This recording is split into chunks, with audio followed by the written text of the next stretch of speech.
Bringing now Kobeissi Letter, editor-in-chief Adam Kobeissi. All right, Adam, so why own assets after such a big move? Everyone's saying, oh, it's too late.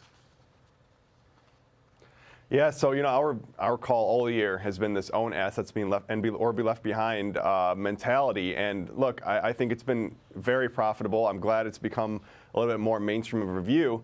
And I think as we go into 2026, the same themes are kind of driving markets right now, right? I mean, you have almost $700 billion a year in AI capex alone. That's a very strong theme to fight. You also have deregulation, right? You have a market where dip buyers are very keen to get into the market. And momentum is just incredibly strong, both on a fundamental and technical perspective, right? But on the flip side, I will caveat that own assets are being left behind doesn't mean own assets and they're going to only go up, right? Markets go up and they go down. I think we see, we're going to see a 10% correction or maybe more in 2026, but then we're also going to see more all-time highs, right? So that's why I think we could even see the S&P hit both 6,500 and 8,000 next year, both in the same year. And this is going to be an incredible market for investors, those who can stay vigilant, buy the dips, stay objective, and avoid emotion. Yeah, and again, we've got just again to your 8,000 target, the rate cuts, the pro-market administration here, fading tariff risk, the AI revolution. So earlier this year, you talked about Google. This is an example, right? Because in real life, it's easier to say, oh, we're going to be up and down. It's going to be tough. Hang on, buckle up. But in real life, you showed us. We're going to pull up this chart of Google in a second. It was getting smashed, and you actually urged the audience. You came on the show, say, listen, you see this area where it's getting hammered? Start to buy this dip. People bought it. They made a ton of money. And I know you're advocating to continue to buy the dips. With a name like Google, for instance, would you still hold on to that? Yeah, so we're still bullish of it. I think right now there's a situation in the AI world where every month or every few weeks there's a new best AI model, right? And then that company or that stock does the best for that month. But I think Google, what really happened was they came out of left field. They're still proving that Gemini 3 is an incredible model. And on top of that, they have every possible means of distribution. They have a huge advantage, right, just in the size that they have. I think this name continues to do well.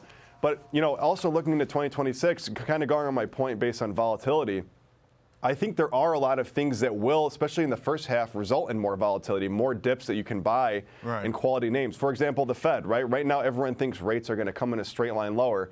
I think rates are going to come down, but maybe not as aggressively as people are expecting. That will for sure spur some volatility in these tech names in the S&P 500 and the broader market. But I will continue to say, use those periods of volatility. You were just talking about tariffs, right? That trade war situation. People who were able to eliminate the noise, remain objective, and realize that the fundamentals really didn't change that much in April of this year. Those were the people who were loading up on those names. That's what we were doing, and now you're up nicely. So I think if you can maintain that investment strategy, that philosophy in 26, you are going to have some great opportunities to buy some quality names at a discount. Hey, I want to shift gears here for a moment. Warren Buffett's last day at Berkshire Hathaway. He started out very, very young, extraordinarily successful at a very young age. You're successful as a young investor. You've already gained a whole lot of influence on Wall Street. How did Warren Buffett influence you?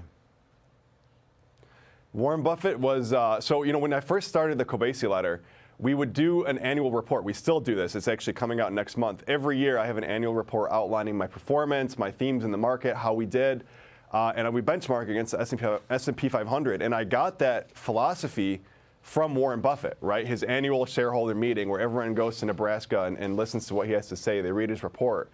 And I think what he really taught me is to have a systematic approach to investing. That kind of goes to what I was saying before, right? Warren Buffett's quote-unquote alpha, or his ability to outperform the market, comes from his ability to remain objective, right? When people are fearful, he's greedy. When people are greedy, he's fearful. And I think he really taught investors that, right? Invest in what you know and have a systematic approach to it, because if you do that, you're able to really capitalize on these swings in the market in periods of market inefficiency. Yeah, absolutely. And to your point, don't fear them, embrace them. If you do, you can do pretty good. Hey, Adam, Happy New Year, my friend, and we'll talk to you again in 2026. Happy New Year. Thank you, Charles.